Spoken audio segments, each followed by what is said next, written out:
Hello, I'm Dianah Gwendu. I'm 27 years old. I'm a model and a fashion influencer. And I'm older brother, Keegan. I'm 29 and I'm a project manager / consultant. Fantastic. So today we're just going to be talking to you about our experiences with racism in the UK. A little backstory for both of us. We weren't born in England. We were born in Zimbabwe, and then we came here when I was 8 and Keegan was 10. Would you like to start, Keegan? Yeah, I mean, the easiest way to help people understand the different experiences, I like to put it in 3 buckets. I don't know, this is not a conventional way. It's not a proven way. It's just how I rationalize it in my mind. The lowest form of racism for me, which is bucket number 1, is name calling, the N-word, blackie, whatever people can come, as creative as they are to be racist. For me, that's the lowest form. Like my sister said, having migrated here, we grew up in affluent area back home, went to private schools for all our time back home. So we had been around white people. We hadn't experienced racism because this is a black country. So we came here, bucket number 1 experience. I'm with my friends at the time. Someone just drove past, wound down the window, dropped the N-bomb, drove off, felt really bad.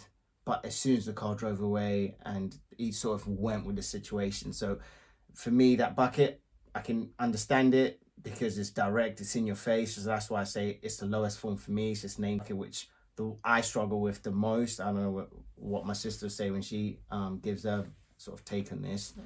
And if she follows my category, she might have a different take on it. Microaggressions for me are the hardest to deal with mentally, because you're left questioning whether you're overthinking something.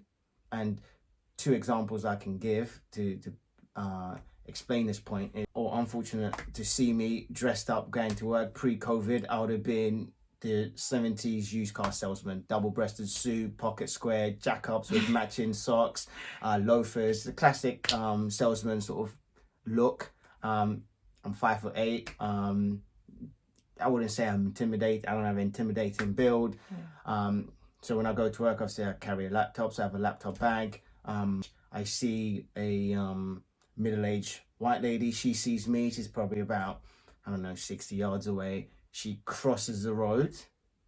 We pass each other on different sides of the road. She crosses back. Now, why I say microaggressions are harder to deal with, in that instance, I'm asking myself, did she cross the road because I'm a black male?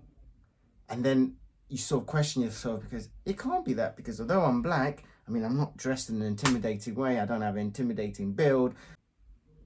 I carry on walking home. Then it becomes apparent to me, regardless of what I'm wearing, I'm just a black guy, and a black guy is dangerous. But she hasn't said anything racist. So that's why the microaggression ones are a harder one to deal with. And it hurts the most because it takes a lot of mental energy. Or in my, one of the jobs that I've had in the corporate world, we had someone in a senior management position who had a habit of shaking people's hand. Again, this is all pre-COVID, shaking people's hands at the end of meetings.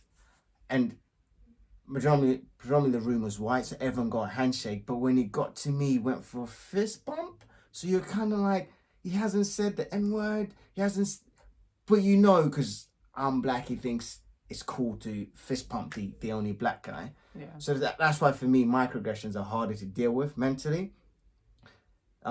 Systemic racism, which is the systems, institutions that sort of breed cultures of racism and sort of don't give us an equal opportunity. Those ones, although they're hard and have a bigger impact on you socially and financially and those things, it's something that's ingrained in you from the start.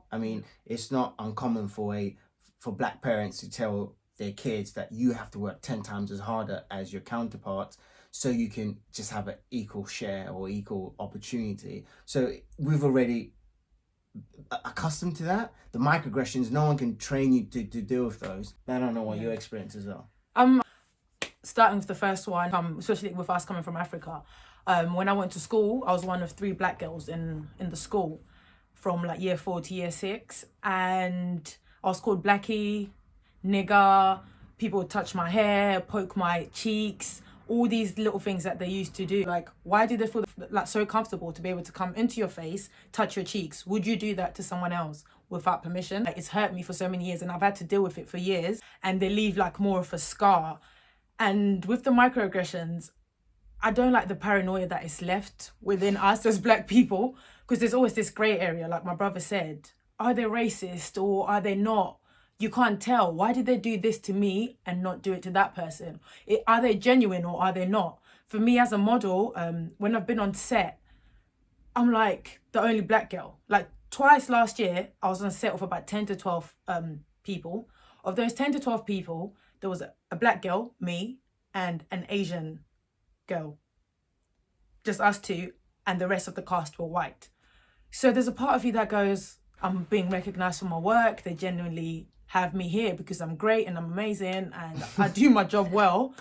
Then 70%, I'll say 80% of you is going, I'm the token. They literally have me here to tick a box. And that sort of hurts because you have this paranoia of, I'm just being used, and being a dark-skinned woman, I feel like I even have to work harder a bit more, because it's like I'm fighting a lot of systems that are in place. And I'm still there screaming for representation. Still has to deal with the fact that, is my black good? Is my black good enough? That's what I've experienced within my industry. Those are our experiences. Yeah. Again, like as I said at the start, the three buckets, the way we've categorized it, this is just easier for us to sort of give context. We're not minimizing anything or saying that one's right and people should get away with name calling per se, but we're just saying that's just how we've dealt with it and are still dealing with it. Yeah. That's it from us.